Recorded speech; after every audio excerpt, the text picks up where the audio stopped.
Um homem que construiu um império às custas do silêncio da própria consciência.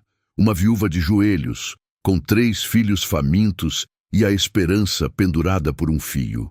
Uma recusa fria, calculada, sem olhar nos olhos. Mas naquela mesma noite, quando o empresário mais poderoso da cidade fechou os olhos para dormir, um jovem de rosto luminoso apareceu em seu sonho.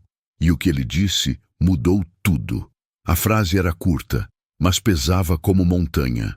O milagre que você pede depende do milagre que você faz. O mais surpreendente, o empresário tinha um pedido secreto, um pedido que ninguém sabia. E Carlo Acurtis sabia de tudo. Se você ainda não está inscrito no canal, inscreva-se agora. Clique no botão de inscrição e ative o sininho para não perder nenhuma história como essa. E conta pra gente nos comentários. De onde você está assistindo? Adoramos saber de qual cidade ou país vem cada um de vocês. Uma história sobre recusa, redenção e o jovem beato que aparece onde menos se espera. A chuva começou às 7 da noite, como se o céu tivesse combinado com a cidade de São Paulo para tornar tudo mais dramático naquela quinta-feira de agosto. Não era uma chuva gentil, daquelas que lavam as calçadas e refrescam o ar. Era uma chuva com raiva, grossa, que batia nas janelas como se exigisse ser ouvida. Rodrigo Vasconcelos Amaral não ouvia chuva. Não ouvia muito coisa nos últimos anos. Tinha treinado os próprios ouvidos, a própria mente, para filtrar o que não importava para os negócios, para o lucro, para a expansão do grupo empresarial que seu pai havia começado com uma loja de ferragens em Santo André e que ele, Rodrigo, havia transformado em um conglomerado de 380 milhões de reais em patrimônio. A chuva não entrava nessa conta, então a chuva não existia. O que existia, às 7h20 daquela noite, era a mesa de carvalho maciço do seu escritório, no 32º andar da Torre Vasconcelos, no Itaim Bibi. Existiam as 3 telas mostrando gráficos de fechamento da bolsa. Existia o uísque escocês de 22 anos envelhecido em barril de carvalho que ele tomava aos goles pequenos, como quem mastiga ouro. E existia, do outro lado da sala, de pé junto à porta de vidro, uma mulher. Ela havia chegado às 6h45. A recepcionista Camila já havia tentado mandá-la embora 2 vezes, mas a mulher não ia. Ficava lá, parada, com os cabelos encharcados e um casaco bege que havia sido bonito em algum tempo remoto e que agora parecia cansado, como ela. Rodrigo a viu pelo reflexo na tela central. 30 e poucos anos, talvez. Olhos escuros, com aquela expressão que ele conhecia bem. A expressão de quem acabou de perceber que vai ter que pedir algo que custará toda a sua dignidade. Ele havia visto essa expressão muitas vezes, nos rostos de fornecedores em dificuldade, de parceiros à beira da falência, de funcionários que vinham implorar por mais prazo. Sempre a mesma expressão, sempre o mesmo preâmbulo longo e constrangido. Rodrigo não gostava de preâmbulos. Pode falar, disse ele, sem virar da cadeira. A mulher deu um passo à frente. Seus sapatos, que também haviam sido bonitos em algum outro tempo, deixaram uma marca úmida no piso de mármore branco. Meu nome é Ana Cláudia Ferreira, disse ela. A voz era firme, mas havia algo tremendo bem embaixo dela, como uma fundação rachada. Meu marido trabalhou aqui por 11 anos. Geraldo Ferreira. Ele era supervisor de logística da filial de Guarulhos. Rodrigo finalmente virou na cadeira. Não porque reconheceu o nome, não reconheceu, mas porque havia algo no tom dela que chamou a atenção involuntariamente, como um sinal de trânsito no campo periférico da visão. Ele faleceu há 8 meses, continuou Ana Cláudia. Acidente de trabalho. O caminhão tombou na rodovia Presidente Dutra. Era uma rota que a empresa sabia que tinha problema. A sinalização estava apagada. O RH me disse que o processo de indenização estava sendo analisado, mas até hoje não recebi nada. Tenho 3 filhos. O mais velho tem 12 anos. A mais nova tem 4. O aluguel atrasou 3 meses. Não tenho família perto. Vim pessoalmente porque não consigo chegar em ninguém pelo telefone. Bloquearam meu acesso ao sistema de protocolo. Estou pedindo... Ela parou, engoliu saliva, como quem engole uma pedra. Estou pedindo uma audiência, um prazo, qualquer coisa que me diga que alguém nessa empresa ainda sabe que meu marido existiu. O silêncio, depois das palavras dela, durou 4 segundos. Rodrigo os contou mentalmente, como sempre fazia quando precisava organizar uma resposta. A senhora tem representação jurídica? Perguntou ele. Não consigo pagar advogado. Então procure a Defensoria Pública. Isso é o caminho correto para esse tipo de demanda. Fui à Defensoria. Eles me disseram que o processo pode levar 2 anos. 2 anos, senhor. Meus filhos estão com fome agora. Rodrigo olhou para ela por mais alguns segundos. Não com crueldade. Isso seria exagero, e ele era um homem preciso. Olhou com aquela neutralidade fria que havia cultivado como uma habilidade executiva, a capacidade de ver um problema humano e separá-lo das suas implicações emocionais, como se dissecasse um balanço patrimonial. Senhora Ferreira, disse ele, colocando o copo de uísque sobre a mesa com um clique seco. Eu entendo que a senhora está em uma situação difícil, mas o Grupo Vasconcelos não pode estabelecer precedentes de atendimento individual a casos que estão em processo jurídico. Se começarmos a receber familiares de ex-funcionários nesse escritório, não conseguimos mais trabalhar. O departamento jurídico da empresa existe exatamente para tratar essas situações. A senhora será atendida dentro dos ritos legais e nos prazos estabelecidos por lei. Ana Cláudia ficou parada por um momento. Os lábios se moveram levemente, como se estivesse calculando se havia alguma outra frase que pudesse mudar aquilo. Não havia. Está bem, disse ela, e saiu. Não bateu a porta. Não disse mais nada. Simplesmente virou as costas e foi embora com seus sapatos encharcados, deixando marcas úmidas no piso branco que a faxineira apagaria mais tarde, como se ela nunca tivesse estado ali. Rodrigo voltou para as telas. O mercado havia fechado com leve alta no setor de commodities. Havia uma reunião de conselho na manhã seguinte. Havia um jantar com investidores portugueses na sexta. A vida da empresa seguia. Às 10 da noite, ele desceu para o carro blindado que o esperava no estacionamento privativo. Pedro, seu motorista de 12 anos, não disse nada além de boa noite, doutor. Rodrigo não disse nada de volta. Havia aprendido que o silêncio no carro era o único momento do dia em que conseguia ouvir a si mesmo. Uma versão reduzida e bem comportada de si mesmo que não fazia perguntas inconvenientes. Mas naquela noite, enquanto o carro cortava a Marginal Pinheiros sob a chuva, algo diferente aconteceu. Uma imagem voltou sem ser convidada. Os sapatos molhados de Ana Cláudia. As marcas no piso branco, a voz firme sobre uma fundação rachada. Meus filhos estão com fome agora. Rodrigo fechou os olhos e forçou a imagem para fora, como quem fecha uma janela contra o vento. Não era crueldade, era necessidade. Ele havia aprendido cedo, com o próprio pai, que havia trabalhado até morrer de infarto aos 57 anos, que sentimentalismo era o veneno lento dos negócios. Você começa cedendo para uma viúva e logo está cedendo para 10, depois 100. A empresa não era uma instituição de caridade, era um organismo vivo que precisava ser protegido. Isso era o que ele pensava. Isso era o que ele repetia para si mesmo com a regularidade de uma oração laica. Chegou ao apartamento de 300 metros quadrados no Jardim Europa, às 10h40. O apartamento estava vazio, como estava sempre.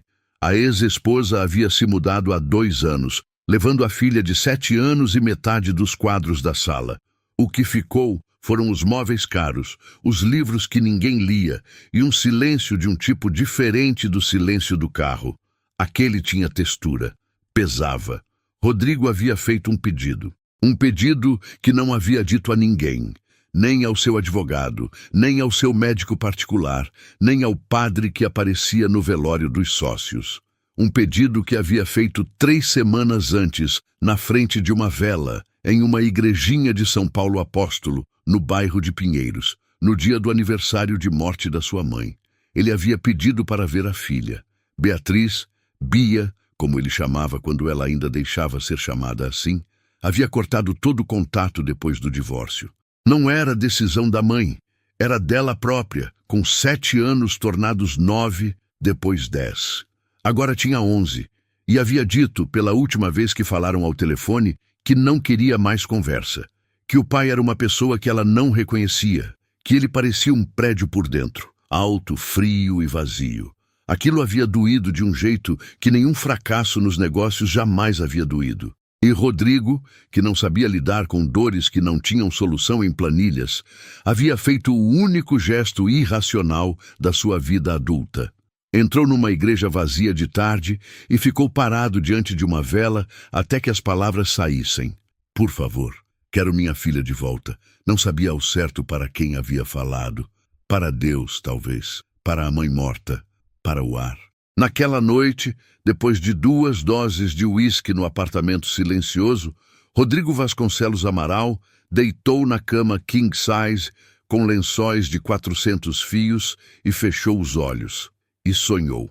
O sonho não tinha a textura confusa que os sonhos comuns costumam ter, aquela qualidade fora de foco, com pessoas que são e não são quem parecem, com lugares que mudam enquanto você está dentro deles. Esse sonho era cristalino. Era mais nítido do que a realidade, como se a realidade fosse uma fotografia impressa em papel comum e o sonho fosse a cena original em alta definição. Rodrigo estava em um corredor. As paredes eram brancas, não o branco frio do escritório, mas um branco quente, quase dourado nas bordas, como paredes iluminadas de dentro. O corredor era longo e silencioso, e no final dele havia uma janela com luz entrando, não luz de sol, mas uma luz que não tinha fonte identificável, apenas existia, suave e persistente. Sentado no chão, encostado na parede, de joelhos levemente dobrados e um laptop sobre elas, havia um rapaz. Rodrigo o reconheceu imediatamente, com aquela certeza estranha que o sonho às vezes concede sem explicação. Era Carlo Acutis. Havia visto o rosto dele uma vez, num artigo que sua assistente havia deixado aberto no tablet por engano. Um artigo sobre um jovem italiano que havia morrido aos 15 anos de leucemia, que havia passado os últimos anos de vida catalogando milagres eucarísticos pelo mundo e que havia sido beatificado pelo Papa. A assistente havia lido por devoção. Rodrigo havia passado os olhos por distração e não havia pensado mais nisso. Mas o rosto estava ali, oval, com um sorriso leve no canto da boca, olhos castanhos com uma expressão que misturava leveza e uma profundidade que não combina com 15 anos. Carlo não estava digitando no laptop. Estava olhando para Rodrigo com aquele sorriso, como se o esperasse a tempo. Você demorou para adormecer, disse Carlo. A voz era jovem, levemente italiana nas vogais, mas o português saía natural, sem esforço. Rodrigo olhou para as próprias mãos. Eram as mãos dele, com o relógio de 50 mil reais no pulso. Onde estou? Num lugar entre o que você é e o que você poderia ser, disse Carlo simplesmente, como se isso fosse uma resposta geográfica razoável. Você fez um pedido, Rodrigo. O nome soou estranho vindo dele. Não assustador, apenas verdadeiro, como quando alguém usa seu nome completo e você percebe que estava esquecendo que ele existia. Fiz, admitiu Rodrigo. Quer sua filha de volta? Sim. Carlo fechou o laptop com um clique suave e colocou-o de lado, no chão. Cruzou as mãos sobre os joelhos e olhou para Rodrigo com uma expressão que não era julgamento. Era algo mais pesado e mais gentil do que julgamento. Era reconhecimento. Esta noite, uma mulher saiu do seu escritório com os sapatos molhados e 3 filhos esperando em casa, disse ele. Rodrigo sentiu o corredor apertar levemente, como se as paredes respirassem. Eu conheço as leis trabalhistas. A empresa tem um processo em andamento. Eu não falei de leis, disse Carlo, ainda sem dureza. Eu falei de uma mulher com sapatos molhados, de uma criança de 4 anos que não sabe onde vai dormir no mês que vem. Ele pausou. Você também tem uma filha. Rodrigo abriu a boca e fechou. O milagre que você pede, disse Carlo, e a voz ficou um pouco mais quieta, mais funda, como uma pedra afundando em água clara. Depende do milagre que você faz. O corredor ficou muito silencioso. O que isso significa? Perguntou Rodrigo. Significa que os milagres não chegam para quem mantém as mãos no bolso enquanto pede. Carlo se levantou do chão com a agilidade natural de alguém jovem, mas sem pressa. Era alto, levemente mais alto do que Rodrigo esperava. Você tem 380 milhões de razões para não ajudar essa mulher. E tem uma filha de 11 anos que disse que você parece um prédio por dentro. Aquilo atingiu de um jeito que nenhuma frase havia atingido em décadas. Prédios não fazem milagres, continuou Carlo. Pessoas fazem. E às vezes a única diferença entre um prédio e uma pessoa é uma decisão que dura 15 minutos. Rodrigo olhou para a janela no final do corredor. A luz seguia lá, quieta. E se eu ajudar essa mulher, minha filha vai querer me ver. Carlo inclinou levemente a cabeça com aquele sorriso no canto da boca. Não funciona assim, disse ele. Você não compra milagres. Você os libera. Você está bloqueando algo que poderia se mover. Fez uma pausa. Beatriz não precisa de um pai rico. Ela já tem um pai rico. Ela precisa de um pai humano. E humano não é o que você é quando fecha a porta na cara de uma viúva com 3 filhos. É o que você é quando abre. O corredor começou a ficar mais claro. A luz da janela se expandindo lentamente pelas paredes. E Rodrigo sentiu um peso descendo pelos ombros. Não o peso que cai quando algo é acrescentado, mas o peso que cai quando algo finalmente é reconhecido. Você está dizendo que... Estou dizendo que você sabe o que fazer, disse Carlo. E havia no tom uma simplicidade tão desarmante que Rodrigo, que havia aprendido a desconfiar de qualquer coisa simples nos negócios, sentiu que aquilo era a única frase verdadeira que havia ouvido em muito tempo. A luz continuou crescendo. Carlo Acutis pegou o laptop do chão, levantou levemente a mão em despedida, um gesto casual, quase de adolescente que vai para o quarto, e quando a luz preencheu tudo, Rodrigo acordou. Eram 4h20 da manhã. Rodrigo ficou parado olhando para o teto por um longo tempo. O coração batia devagar, mais devagar do que deveria depois de um sonho que havia parecido tão real. A chuva havia parado. A cidade lá fora estava naquele silêncio denso das horas entre a noite e o amanhecer, quando até São Paulo para de gritar por alguns minutos. Ele ficou deitado até às 5. Depois levantou, foi até a cozinha, fez café e ficou parado na janela olhando para as luzes distantes da cidade, se apagando uma por uma, enquanto o céu ia de preto para roxo para cinza. O milagre que você pede depende do milagre que você faz. A frase não saía. Não da forma irritante em que os pensamentos ficam rodando quando você está preocupado com algo prático. Saía de uma forma diferente, como uma nota musical que ressoa depois que o instrumento para de tocar. Às 6 da manhã, Rodrigo abriu o laptop e pediu à sua assistente, por mensagem, o contato do departamento de RH responsável pelos processos de indenização trabalhista. Às 6h15, já tinha o nome do gerente. Às 6h30, havia deixado uma mensagem de voz pedindo para ser chamado às 8 em ponto, independentemente de agenda.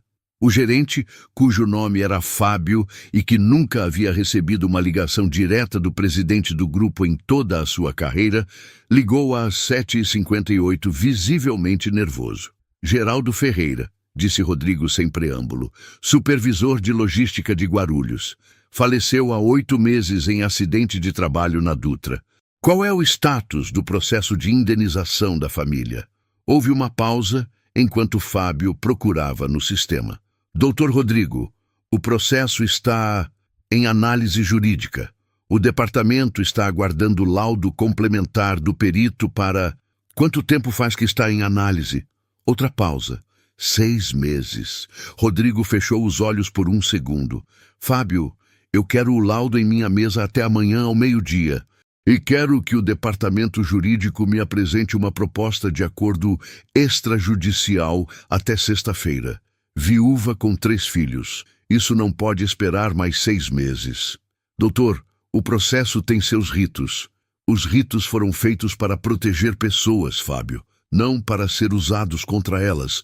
Me liga amanhã. Desligou. Pediu à assistente que localizasse o endereço de Ana Cláudia Ferreira nos registros da empresa. Às 8h40 tinha o endereço. Era em Guarulhos, num bairro chamado Jardim Santa Mena, um bairro que Rodrigo nunca havia visitado e cujo nome lhe disse imediatamente que não ficava perto de nenhum jardim. Às 9h, ele estava na reunião de conselho que havia sido programada. Participou com a competência habitual, respondeu perguntas, aprovou uma fusão, vetou uma proposta de corte de pessoal que considerou míope. Mas havia algo diferente na forma como ele ouvia as pessoas falar naquela manhã. Como se o volume interno tivesse sido ajustado levemente, permitindo que coisas que antes eram filtradas agora chegassem. Na pausa do café, o conselheiro mais velho do grupo, Dr. Hélio, 72 anos, que havia sido amigo do pai de Rodrigo, veio até ele com uma xícara na mão e olhou para ele por um momento antes de falar. Você está diferente hoje, disse Hélio. Tive um sonho estranho. Bom ou ruim? Rodrigo pensou. Verdadeiro, disse ele por fim. Hélio assentiu devagar, com aquela sabedoria tranquila de quem já viveu o suficiente para saber que sonhos verdadeiros são mais raros e mais importantes do que sonhos bons. O seu pai também teve um sonho assim, disse Hélio. Uma semana antes de decidir abrir a segunda loja, quando todo mundo achava que era loucura. Ele nunca me contou o que viu, mas acordou diferente. Fez uma pausa. Pessoas que acordam diferentes geralmente viram algo que os outros ainda não viram. Na quinta-feira à tarde, Rodrigo fez algo que não fazia há pelo menos 10 anos. Entrou no carro sozinho. Mandou Pedro para casa mais cedo, pegou um dos carros da garagem, não o blindado, mas um SUV simples, preto, e dirigiu até Guarulhos. Colocou o endereço no GPS e seguiu. A cidade foi mudando ao redor dele à medida que saía dos bairros que conhecia e entrava em outros. Menos árvores, fachadas mais cansadas, calçadas mais estreitas. A vida em volume diferente. O Jardim Santa Mena era um bairro de casas geminadas, com portões de ferro e varais visíveis pelas janelas. Rodrigo estacionou na rua, olhou para o número no GPS e para o número na fachada. Bateu. A porta foi aberta por um menino de uns 12 anos, magro, com um olhar desconfiado, que continha a mistura exata de criança e adulto que aparece em crianças que precisaram crescer depressa. Boa tarde, disse Rodrigo. Sua mãe está? O menino olhou para o SUV na rua, para o terno de Rodrigo, para o relógio no pulso. Fez aquele cálculo rápido e silencioso que crianças de bairro fazem quando aparecem homens de terno na porta. Mãe! Gritou, sem sair do lugar. Ana Cláudia apareceu do fundo da casa enxugando as mãos em um pano de prato. Quando viu Rodrigo, parou. O rosto passou por várias expressões em menos de 2 segundos. Surpresa, confusão, defensividade e então uma contenção cuidadosa, como quem coloca um vidro na frente de si mesmo para não deixar nada quebrar. Senhor Vasconcelos, disse ela. Posso entrar? Perguntou Rodrigo. Ela hesitou. Abriu a porta. A casa era pequena e limpa com aquela limpeza que custa esforço. Havia desenhos de criança colados na parede da sala. Uma televisão velha, com uma antena improvisada. Uma mesa de madeira clara, onde havia cadernos abertos e um estojo. No canto, uma menina de uns 4 anos dormia em um sofá, com um bicho de pelúcia apertado contra o rosto. Rodrigo ficou parado no meio da sala e olhou para tudo aquilo por um momento sem falar. Não vim como presidente do grupo, disse ele por fim. Vim como uma pessoa que ontem à noite percebeu que cometeu um erro sério. Ana Cláudia cruzou os braços, não com hostilidade, mas com a precaução de quem já levou muita esperança e sabe o que custa quando ela se vai. Tenho aqui. Ele abriu o paletó e tirou um envelope. Um adiantamento pessoal, de minha conta, não da empresa. É o suficiente para cobrir 6 meses de aluguel e as despesas básicas, enquanto o processo da empresa é resolvido. Colocou o envelope na mesa. Determinei internamente que a proposta de acordo extrajudicial seja feita até sexta-feira. Pelo que sei do caso do seu marido, a empresa tem responsabilidade clara. O processo não deveria ter durado esse tempo. Ana Cláudia olhou para o envelope. Não pegou imediatamente. Por que está fazendo isso? Perguntou ela. A voz ainda tinha aquela firmeza sobre a fundação rachada, mas a rachadura havia ficado um pouco mais visível. Rodrigo pensou na resposta honesta. A resposta honesta envolvia um corredor branco, um jovem italiano com um laptop e uma frase que havia mudado alguma coisa na arquitetura interna de um homem que havia passado 20 anos construindo paredes onde deveria haver janelas. Porque alguém me lembrou que milagres não chegam para quem mantém as mãos no bolso, disse ele. Ana Cláudia olhou para ele por um longo momento. E então, com um cuidado que havia algo de sagrado nele, pegou o envelope. O menino de 12 anos, Lucas, Rodrigo descobriria depois, havia ficado parado na entrada da cozinha, ouvindo tudo. Quando viu a mãe pegar o envelope, seus ombros desceram 1 milímetro. Apenas 1 milímetro. Mas naquele milímetro havia meses de tensão. Rodrigo ficou 40 minutos na casa. Bebeu um café que Ana Cláudia fez em silêncio e que tinha aquele gosto de café feito com cuidado em fogão pequeno, sem cápsula nem máquina cara. Apenas café bom e atenção. Lucas apareceu com um caderno e mostrou um trabalho de matemática que havia tirado 10, com uma timidez orgulhosa que Rodrigo reconheceu. Era a mesma timidez orgulhosa que ele próprio havia tido aos 12 anos, quando mostrou ao pai a primeira vez que havia organizado o estoque da loja sem ninguém pedir. A menina do sofá acordou. Viu um estranho na sala e ficou parada olhando com a expressão séria das crianças pequenas que ainda não aprenderam a fingir. Se chamava Lara. Você é rico? Perguntou Lara. Sou, disse Rodrigo. Por que você não ajudou a gente antes? A pergunta saiu sem maldade, com aquela brutalidade gentil das crianças de 4 anos que ainda não sabem que há perguntas que adultos evitam. Rodrigo ficou parado com aquela pergunta por um momento. Na sua versão anterior, a versão de antes do sonho, a versão do escritório com piso de mármore e respostas de 4 segundos, ele teria dito algo sobre processos legais e precedentes.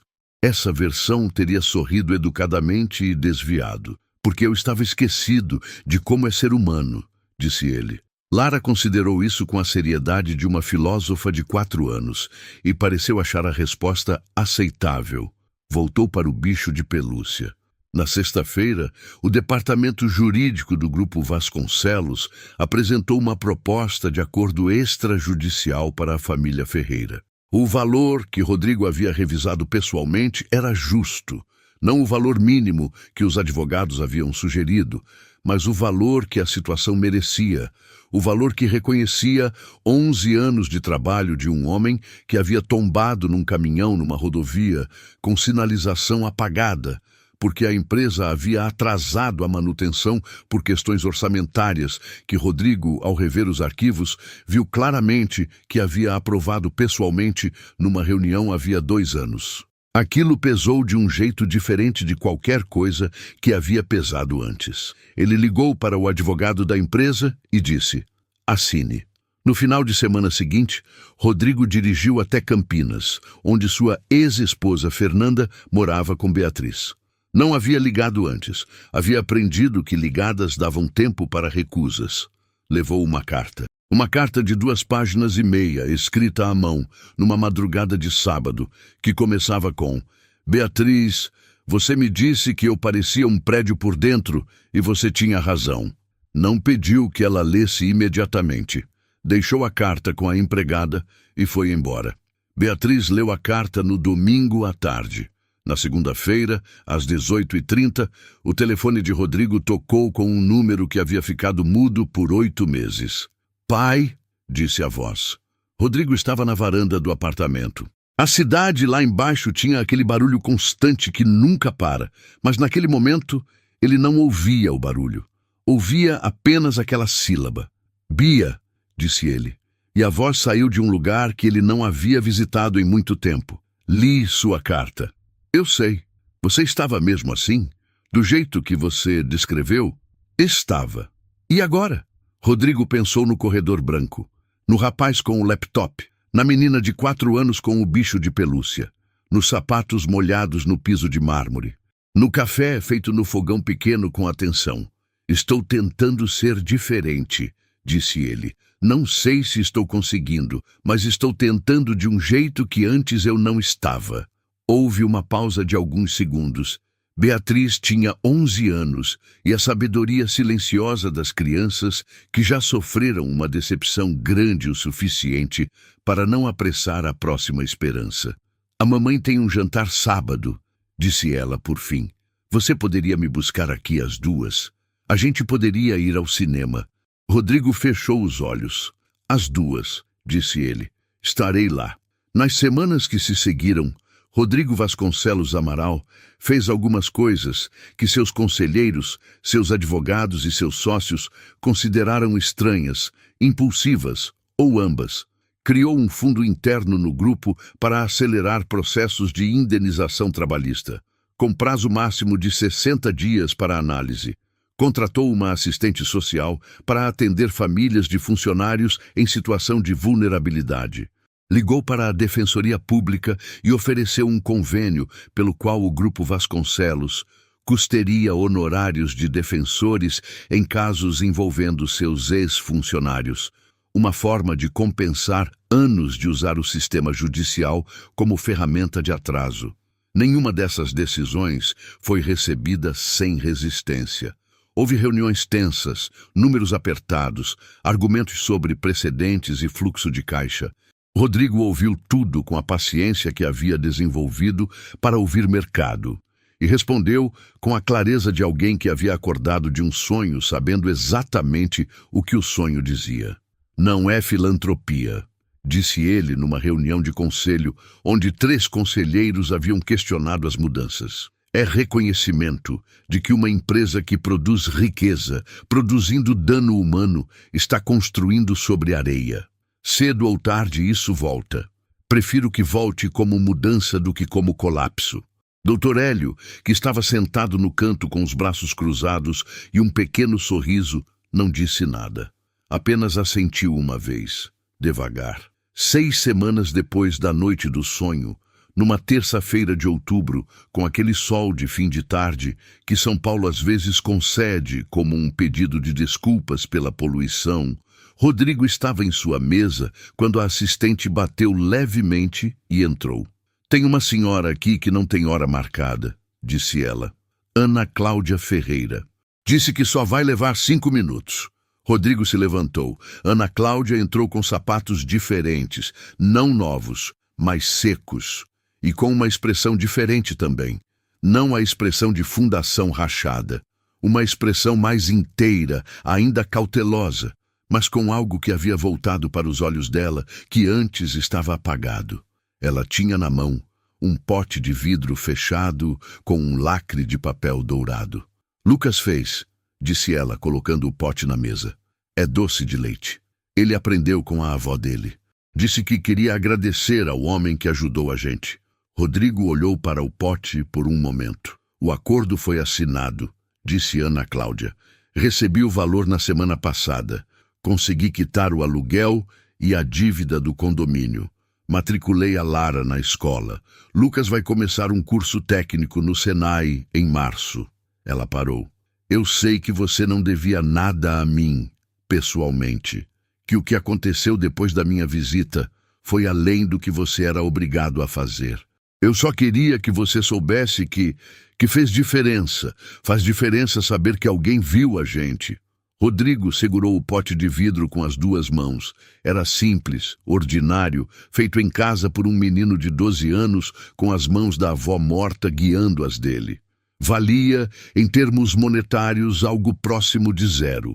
Valeu mais do que qualquer coisa que havia entrado naquele escritório em anos. "Obrigado", disse ele. E havia algo na simplicidade daquilo que era diferente de todas as obrigadas corporativas que havia dito em décadas de negócios. Era um obrigado sem nada atrás, sem estratégia, sem cálculo, sem segunda intenção. Um obrigado que era apenas isso. Ana Cláudia assentiu, girou levemente nos calcanhares, aqueles sapatos secos, e saiu. Rodrigo ficou parado com o pote na mão, olhando para a janela. Lá fora, São Paulo continuava sendo São Paulo, barulhenta, apressada, indiferente, generosa, cruel e extraordinária na mesma proporção que sempre foi. Os gráficos nas telas atrás dele mostravam um mercado que abria e fechava com a indiferença de um coração que não sabe que existe. Mas Rodrigo Vasconcelos Amaral, naquele momento, era um homem ligeiramente diferente do homem que havia existido 6 semanas antes. Não transformado completamente. Transformações completas são território de romances simplistas e sermões mal calibrados. Era um homem com uma rachadura nova em algum lugar interno, uma rachadura por onde alguma coisa podia entrar agora. Colocou o pote de doce de leite sobre a mesa, ao lado do uísque caro que raramente abria. Naquela noite, quando chegou ao apartamento, havia uma foto no seu telefone. Beatriz havia mandado uma selfie. Ela no cinema, com um balde de pipoca enorme e aquele sorriso que ele havia pensado que não veria mais. A legenda dizia apenas: "Obrigada, pai." Rodrigo ficou parado na entrada do apartamento, que não parecia mais tão vazio, olhando para aquela foto por muito tempo. Depois foi até a janela, olhou para a cidade e disse em voz baixa, para o ar, para a noite, para quem quer que ouça essas coisas: "Obrigado." Não havia nenhuma vela acesa. Não havia corredor branco nem luz dourada. Havia apenas São Paulo lá fora e um homem aqui dentro que havia aprendido, da forma mais inesperada possível, que algumas portas só se abrem por dentro. E que às vezes o que separa um prédio de uma pessoa é uma decisão que dura 15 minutos. E que jovens de 15 anos mortos de leucemia e beatificados pelo Papa às vezes aparecem em sonhos com laptops para dizer coisas simples e absolutamente verdadeiras para homens de meia idade que têm tudo e não sabem disso, e que o milagre que você pede, seja ele qual for, pequeno ou enorme, possível ou improvável, depende sempre, sempre do milagre que você decide fazer. Há uma crença antiga, presente em quase todas as tradições espirituais da humanidade, que diz que o sagrado não chega para quem está fechado, que a graça é como a água, só entra onde há espaço. Rodrigo Vasconcelos não era um homem mau, era um homem fechado. E a diferença entre os dois é que o fechado ainda pode se abrir. Carlo Acutis passou os 15 anos de sua vida catalogando milagres, não porque era ingênuo, mas porque acreditava com toda a clareza de uma mente brilhante que o mundo visível é apenas a camada mais superficial do que existe. Ele dizia que a Eucaristia era o seu autoestrada para o céu, mas também vivia com os 2 pés no chão, com computador, com amigos, com uma alegria ordinária e absolutamente radical. Era um jovem que acreditava que santidade não é coisa de quem se afasta do mundo, mas de quem entra nele mais fundo. E entrar mais fundo no mundo significa, às vezes, ver os sapatos molhados de uma viúva e reconhecer neles uma urgência que nenhum rito legal tem legitimidade para adiar. A história de Rodrigo não termina perfeita. Ele ainda tem dias difíceis, ainda erra, ainda fecha janelas às vezes quando deveria abri-las. Beatriz foi ao cinema com ele, mas a reconstrução de uma relação não se faz em uma tarde. Faz-se em tardes acumuladas, em promessas mantidas, em aparecer quando é difícil aparecer. Lucas está no curso técnico. Lara foi para a escola. Ana Cláudia dorme sem aquela tensão de fundação rachada, ao menos por enquanto. E num apartamento no Jardim Europa, sobre uma mesa de carvalho, um pote de doce de leite caseiro, feito pelas mãos de um menino de 12 anos, guarda dentro de si algo que nenhum uísque de 22 anos em barril de carvalho jamais poderia guardar. A prova de que, às vezes, o maior milagre da sua vida está esperando do outro lado de uma porta que você ainda não abriu. Se essa história tocou seu coração, inscreva-se no canal agora mesmo e ative o sininho para receber todas as próximas histórias assim que saírem. Sua inscrição ajuda muito a continuar esse trabalho. E conta pra gente nos comentários, de onde você está assistindo. Adoramos saber de qual cidade, estado ou país você veio até aqui. Cada comentário faz diferença. Compartilhe com alguém que precisa ouvir essa mensagem hoje.